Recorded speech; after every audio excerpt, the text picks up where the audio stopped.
I thought I would get on here and do a little mid-month reading wrap-up. February so far is turning out to be such a great reading month, and I hate that the month is so short because there are so many books I want to read this month, and I just don't have the time. I read Girl Child by Miranda K. Miranda K, thank you so much for sending this to me. This book was really good. Also, she also sent a menu which is relevant to the book. So in this book, we follow the Singleton family. They have a restaurant called Singleton's Kitchen, and they're on Huguenot Island in South Carolina. They're being watched over by their ancestors who step in to a certain extent when they need guidance. They speak to them. It helps lead them down the correct path. We meet Sparrow, who is the FMC, and Sparrow is not down for the Gullah way of life. She wants to leave. She wants to move to New York. She wants to live the entire lifestyle behind her. She even asked that her family not speak in their native language because it embarrasses her. Throughout this book, we see Sparrow struggling with her identity, who she really wants to be. We also find out a lot about her family members. You learn a lot about their personalities and the way that they think and what's important to them. Family is very important to the Singleton family. When Sparrow turns 18, she moves to New York. She starts living the life that she's always dreamed of. She's a lawyer, and then she finds out that her sister, Little Dove, had a baby after having so many miscarriages and stillbirths. Sparrow was surprised by the birth because she didn't even know her sister was pregnant, but the family was keeping it from her because they didn't want to get her hopes up. When Sparrow comes home, she also finds out that there's a company trying to steal her family's land. They have all these acres of land. They have a rice field that they tend to. The ancestors said early on in the book that Sparrow will be the one to save her family. So you see Sparrow go on this journey, and also when she gets home, tragedy happens, and Sparrow has to make a lot of decisions about what kind of life is it that she truly wants to live, and what does this mean for her future. Not only her future, but the future of her family as well. You see Sparrow and her family go through grief. This is heavy on familiar relationships, self-discovery, and it was very nice to know more about the Gullah lifestyle. I didn't know too much about it, so I learned some more in reading this book, and I really enjoyed it. Definitely recommend it. Also, it's available on KU. I'm glad I got a menu sent to me. Why do I want a plate?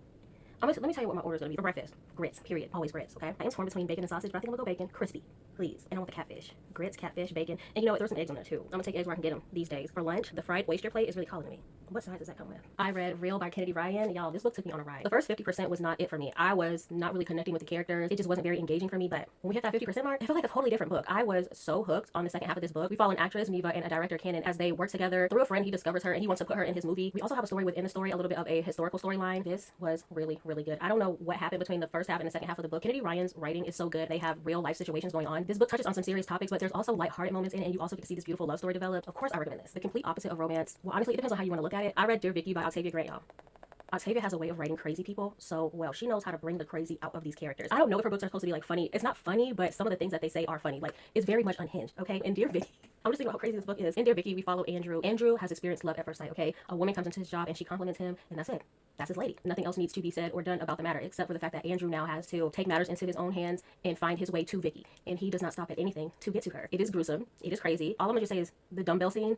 Hey, what's going on? I also read The Naughty List by Octavia Grant. Again, another unhinged wild ride. If you want something crazy, I would like to know were the moments where I laughed, were they supposed to be funny? Octavia, let me know. I guess I was just laughing because you're so outrageous, but in a very fun way. Her books are very fun to me. Well, I had a really good time reading this. No, Andrew's crazy. Andrew's crazy. Now that I've read 2 of her books, I'm making it my goal to read all of them. This is what I like. I like crazy. I like unhinged. I like doo-doo-doo. I love this and I eat this up. So if you've read any of these, let me know your thoughts. No spoilers, please. Y'all, this month, really good reading month. Let me know what you're reading today.